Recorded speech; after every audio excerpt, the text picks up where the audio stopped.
Right, good morning, B30. This is meeting number 5, and we are going to take up chapter 5. I know I stated I wasn't going to do any chapter 5 until after the break, but surprise. So we're going to take up chapter 5, and then we'll have the first 5 chapters done before the break, and then we'll finish the last 5 after the break.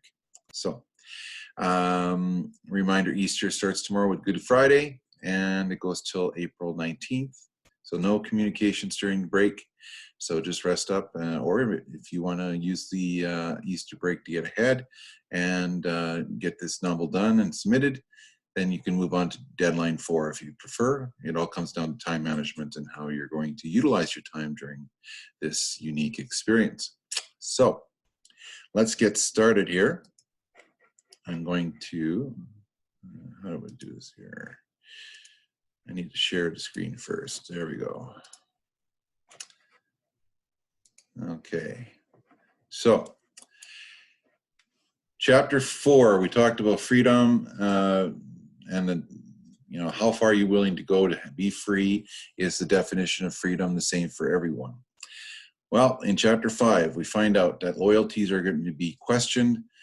Conflicted beliefs and values will be taking place, coercion and force. So we're going to talk about how the fear factor is going to be applied quite often in order to maintain control of the animals. So this is part 1 of 3. So chapter 5 is part 1 of the climax, and then chapter 6 is part 2, and chapter 7 is part 3. The climax is the peak where everything comes to a head.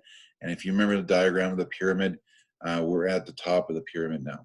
And then we have our falling action and then our resolution at the end there. So let's get into this. Molly was slowly supporting humans, albeit we already know that she liked being treated by the humans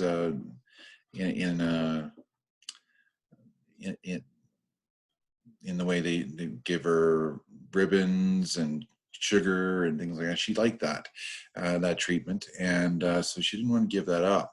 So she was trying to keep it quiet to herself. She would deny it profusely because it was all about loyalty. Where do your loyalties lie? And does it lie with the animals or with the humans?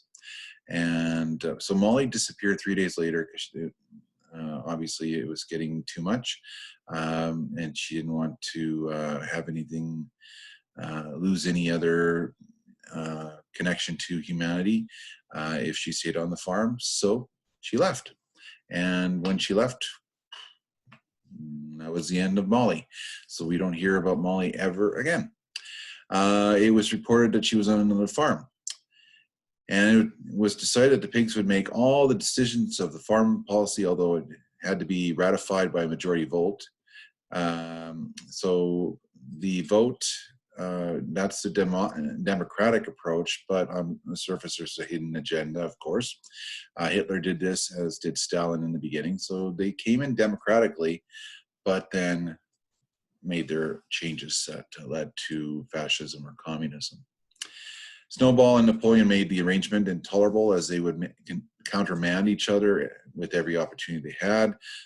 So conflict of beliefs and values of animalism. So Snowball had one version or belief of what animalism should look like, and Napoleon had his own as well. So they would conflict all the time, and then they wouldn't be able to get much done.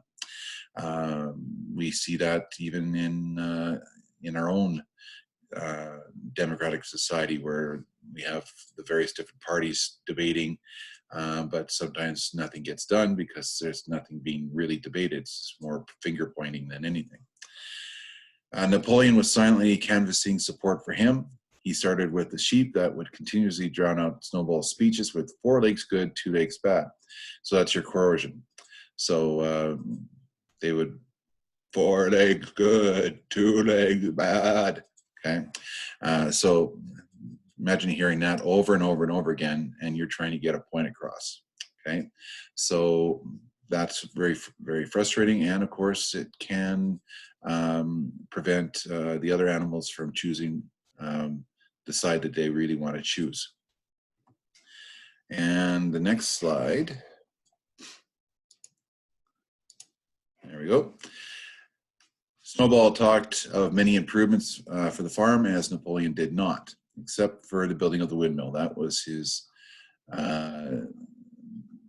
Snowball wanted to get this windmill built, and this would be the nail in the coffin for Snowball, and this is the divisive point. Okay, so we're talking about that climax coming to a head. So this is where things start to go. They can go either way, and we know it's going to go not too well for Snowball. Napoleon scoffed at the idea and argued the great need was to increase food production. But the big question is, for whom?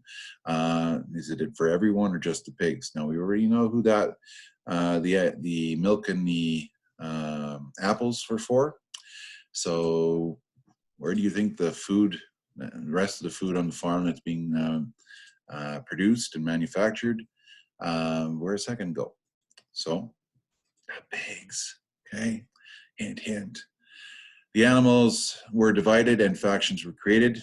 So you have your different groups, and we see our different factions, and even in our society today, based on beliefs, values, and even morals as well, political desires, needs, and so on and so forth.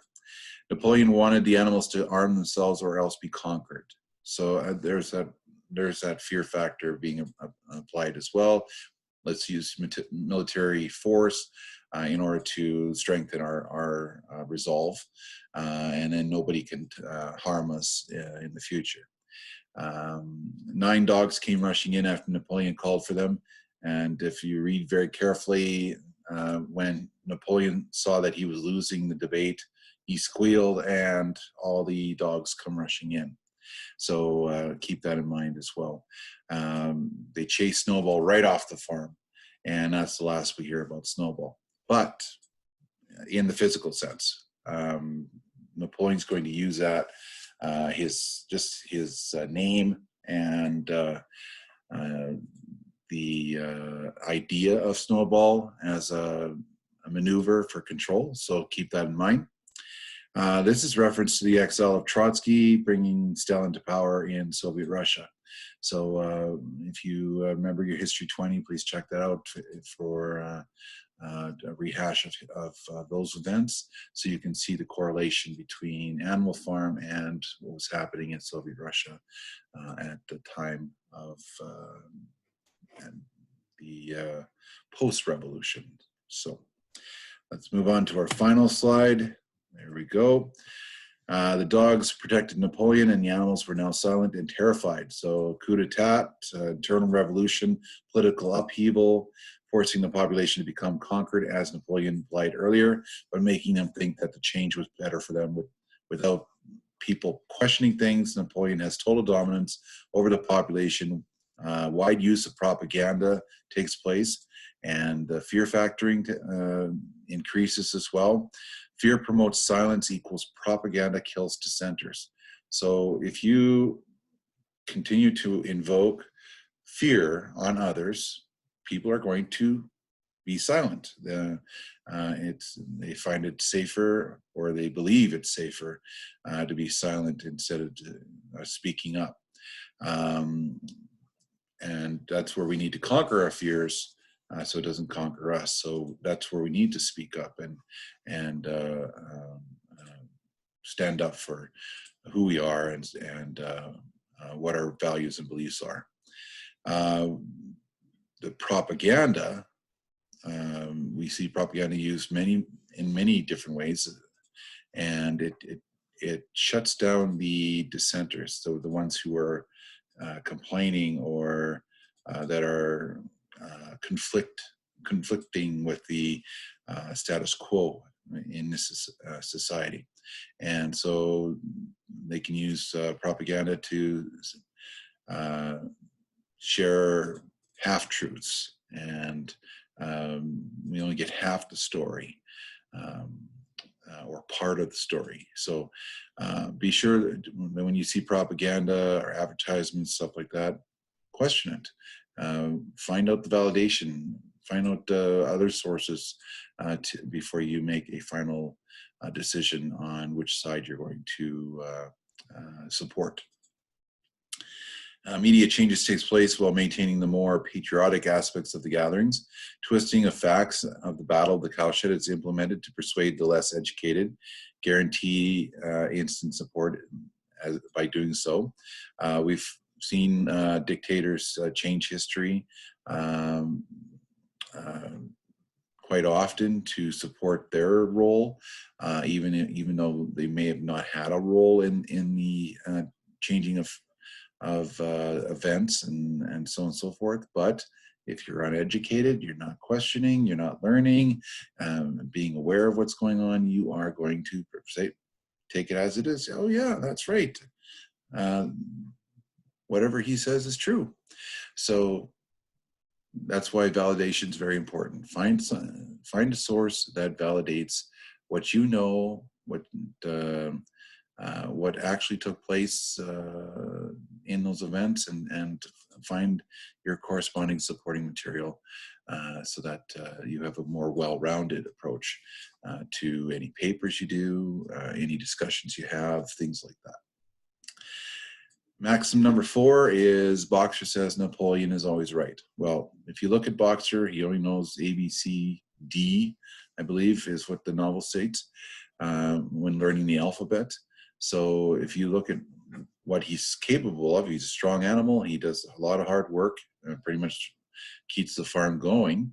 But when it comes to the educational component, he lags behind. So obviously he's going to take things as face value and not questioning things because he doesn't know how to question it. And so pay very close attention to that. And especially later on in the novel, does he eventually come to realize things are shouldn't be the way they are anyways. So keep that in mind when we get into the final 5 chapters. The windmill project will proceed, but it's made to look like it was Napoleon's idea from the start. Rebranding and use of language enforced a deterrence debate. We talked about rebranding already, especially when a new leader comes in and they basically take the idea of the previous leader and they make it their own. But they make the people think that it's brand new idea, brand new concept. So keep that in mind when you see the next commercial. Has that item been used before? Is it just being retooled to suit that company or business or whatever the case, or that product? So again, find multiple examples before you make a firm decision or choice or path that you take. All right, so it's 11:06 on April 9th. Remember, Easter starts tomorrow, Good Friday, and we return after the break on April 20th. So no correspondence during the break, just relax or get ahead. If you do have any questions, please ask me by the end of today. All right, take care and be safe. And I gotta stop share. Here we go. All right, take care.